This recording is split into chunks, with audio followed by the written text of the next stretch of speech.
실생활 수학 개념 사전. 오늘은 어떤 사건이 일어나지 않을 확률에 대한 이야기 한번 해볼 거예요. 어떤 사건이 일어나지 않을 확률은 뭐냐면 일어날 확률을 1에서 빼주시면 돼요. 그러니까 반드시 일어날 사건의 확률이 1이라고 했었잖아요. 그 1에서 어떤 사건이 일어날 확률을 P라고 했으면 일어나지 않을 확률은 1에서 일어날 확률을 빼주시면 됩니다. 그러면은 반대로 어떤 사건이 일어날 확률은 1에서 일어나지 않을 확률을 빼주시면 나와요. 이렇게. 예를 들어주고 있죠. 어느 공장에서 불량품이 나올 확률이 10분의 1이면 불량품 말고 정상 제품이 나올 확률은 1에서 반드시 1에서 빼주셔야 돼요. 확률에 가장 차여있는 만땅이 1이라고 보시면 돼요. 1 빼기 그리고 10분의 1을 해주셔서 불량품이 나오지 않을 확률, 정상 제품이 나올 확률은 10분의 9다 이렇게 해주시는 거죠. 참고 요게 사실 중요한 얘기인데 어떤 사건 A가 일어날 확률을 P, 일어나지 않을 확률을 Q라고 했으면 이 일어날 확률과 일어나지 않을 확률을 더하면 항상 1이 되는 거야. 오케이? 근데 그럴 수밖에 없긴 하겠죠. 얘를 Q라고 했을 때 마이너스 P를 이항해서 정리한 게 요게 되는 거잖아요. 그죠? 그러니까 일반적으로 적어도 최소한 뭐뭐 안을, 뭐뭐 못할 등의 표현이 있으면 어떤 사건이 일어나질 확률, 이거를 이제 고등학교에서는 여사건이라고도 부를 건데, 요거를 이용을 해 주시는 게 훨씬 편할 수도 있다라는 이야기를 하고 있네요. 그러면 우리 문제로 정리 한번 해볼까요? 예제 1번 문제 보도록 하겠습니다. 서로 다른 두 개의 주사위를 동시에 던졌어요. 다음을 구하래요. 두 눈의 수의 합이 12일 확률은 A, B 주사위, 서로 다른 주사위, A, B 주사위라고 했을 때 요걸 순서상으로 나타내 볼게요. 일어날 수 있는 전체 경우의 수는 어떻게 되냐? A에서 나올 수 있는 경우의 수는 6가지, B에서 나올 수 있는 경우의 6가지. 동시에 던졌으니까 곱하기. 전체 경우의 수는 36가지가 되는 거고요. 해당 사건의 경우의 수, 두 눈의 수의 합이 12가 나올 경우는 둘 다 6이 나오는 경우 이 한 가지밖에 없겠지. 그지? 그래서 두 눈의 수의 합이 12일 확률은 36분의 전체 경우의 수 36, 그리고 해당 사건의 경우의 수 한 가지니까 36분의 1 이렇게 해주시는 거예요. 오케이? 그 다음에 두 번째, 두 눈의 수의 합이 12보다 작을 확률을 구해달래요. 그러면 이건 어떻게 하냐면 1에서 요거 두 눈의 수의 합이 딱 12가 되는 확률을 빼주시면 나머지는 12보다 다 작은 경우잖아요. 아하, 그래서 딱 두 눈의 수의 합이 12인 확률 36분의 1을 빼주자. 그럼 어떻게 나와요? 36분의 35가 나오더라.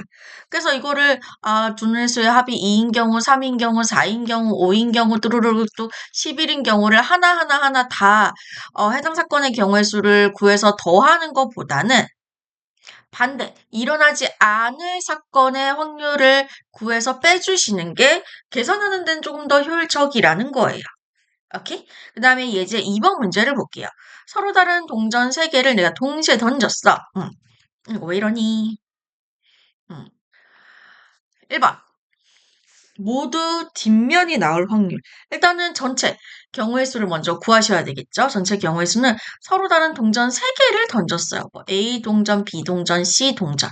그럼 A 동전이 나올 수 있는 경우의 수 2가지, B 동전도 2가지, C 동전도 앞뒤 이렇게 2가지가 나오는 거지. 동시에 던졌으니까 전체 나올 수 있는 경우의 수는 총 8가지가 나오고요. 모두 뒷면이 나올 경우는 어떻게 돼요? 한 가지밖에 없지. A 주사위도 뒷면, B 주사위도 뒷면, C 주사위도 뒷면이 동시에 나오는 경우는 딱 한 가지밖에 없어요.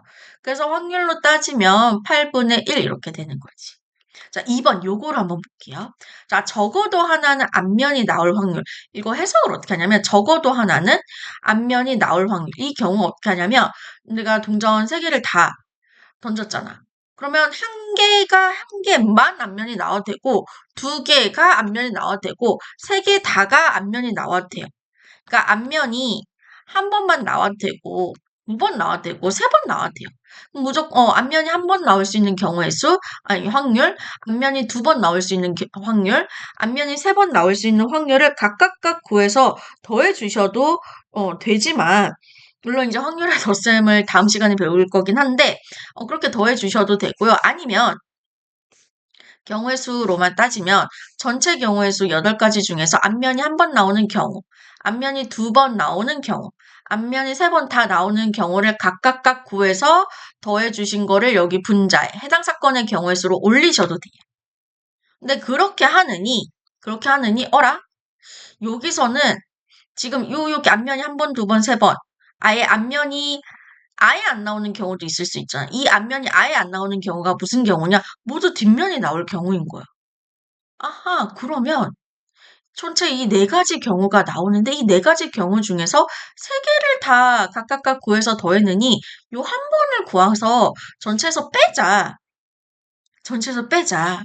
이렇게 되는 거예요. 그래서 앞면이 나올 수 있는 확률이 아까 8분의 1 구했잖아요. 그죠? 아하, 그러면 전체 확률이 1에서 이 앞면이 아예 안 나올 확률, 앞면이 아예 나오지 않을 확률, 즉 모두 뒷면이 나올 확률인 8분의 1을 빼주시면 되는 거예요. 그래서 8분의 7 이렇게 되지.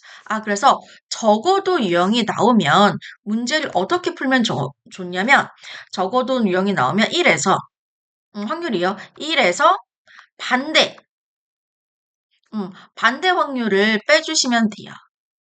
그럼 여기서 말하는 이 반대 확률은 앞면이 나올 확률, 그러니까 앞면이 하나도 나오지 않을 확률이 반대가 되는 거예요. 적어도 하나는 앞면이 나온다는 것은 나와야 되고, 1개 이상이면은 다 되는 거니까, 반대인 경우는 1개 이상 나오면 안 되는 거지. 즉, 하나도 나오면 안 되는 거지. 하나도 나오면 안 된다? 그럼 모두 뒷면이 나올 확률을 구해서 빼주시는 게 계산하는 측면에선 더 효율적이다라는 이야기였습니다.